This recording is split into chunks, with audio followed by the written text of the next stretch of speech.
Cold water is that topic that I get questions on all the time.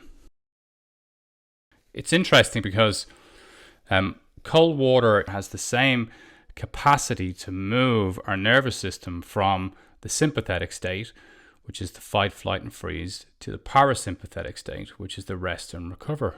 And what's interesting about that move is we within a practice from a meditation perspective, we're cultivating the capacity within the body to be able to move into that state and to sustain it and to build a resilience that means we can carry it throughout our day.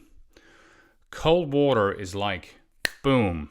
It's just that instant shock to the system. And I suppose a great way to describe it is if you bring somebody down to the cold water, down to the beach, and they have an incredibly busy mind, if you then get them into cold water, they will become pretty present to their body quite quickly. And I know that's kind of obvious, right? But that's what we're trying to do in meditation. We're trying to create this sense of take me out of here and bring me present to my body. And when I'm in my body and I'm noticing my body, I'm in the present tense. This is here and now. This is right now in this moment. So you go into cold water and it's bam, you're present. Here you are, you're in cold water. Now there's lots of reasons to be cautious about cold water because cold water shock is a very real thing. So if you're not used to it, you need to move in slowly. I had a friend who's been coming swimming for the last 3 weeks. So he just turned up one day and said to me, "Oh, can I go swimming with you?" So we went down to the beach and it was cold. It wasn't a particularly warm day.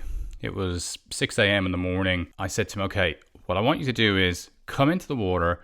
Just keep your eyes on mine. Don't look anywhere else. And just trust me. So I'm going to show you how to breathe as we move into the cold water. And I want you to just replicate how I'm breathing."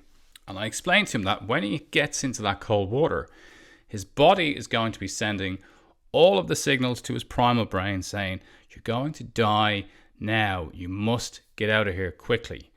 So I said, "You are going to look at me and I'm going to be saying to you, you're not going to die in this moment. You just need to breathe and you're going to come through it." Now, it takes a lot of trust in order to be able to do that. And if you have got anxiety and stress, cold water is a place that you will notice it very quickly. When you go into cold water, it's also an impact immediately where a lot of things can come up. So the more stressed you are, the more you will hyperventilate when you go in. So you'll in the water and it'll be and as you're breathing out, you're not looking. So if you look at somebody who goes into cold water, their eyes are just fading out. They can't see detail on the horizon. They can't see anything at all around them because their body's going into shock. So I stay close to my friend and I said, "Just watch me. Breathe. Slow down. Slow down. Breathe. Slow down." And I kept saying to him, "It's 3 minutes. You have to stay here for 3 minutes. If you stay here for 3 minutes, you're going to be okay." And we were standing in the water, but you must go up to your shoulders. So the whole body has to be under, but you can stand. So don't take any excessive risk. Make sure that the sea is nice and calm.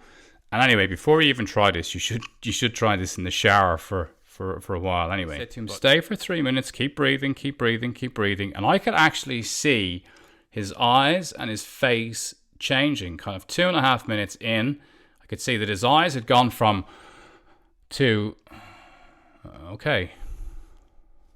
Now I know where I am. Okay, the water's cold, but I'm okay. Justin's still there, telling me to breathe. I'm breathing. Okay. And then he was fine. And he was like, "I can't believe I feel okay now." I said, "Now just go and swim. You're going to feel absolutely fine." He's been coming with me for 3 weeks every day since then. And he stays in the water when I get out. So I'll be in there for 20 minutes. It's kind of like, I'm ready to go. He's in there for 25 minutes. So the cold water, like the meditation, when you stay inside the discomfort of the emotions that you're facing, when you stay inside the difficulty that you're facing into, and you just breathe and you just stay with it, it will rise up, but then too, it will start to dissipate and it will fall away.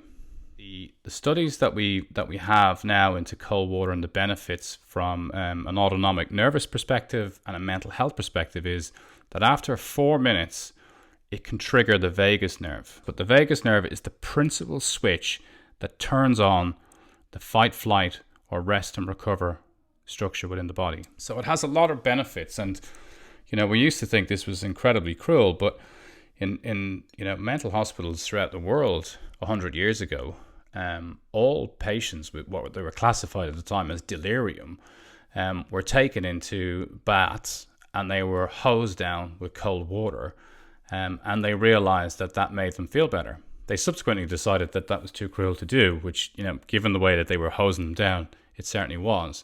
But what they were onto was something that we've now later learned to be very beneficial for our own mental health and well-being.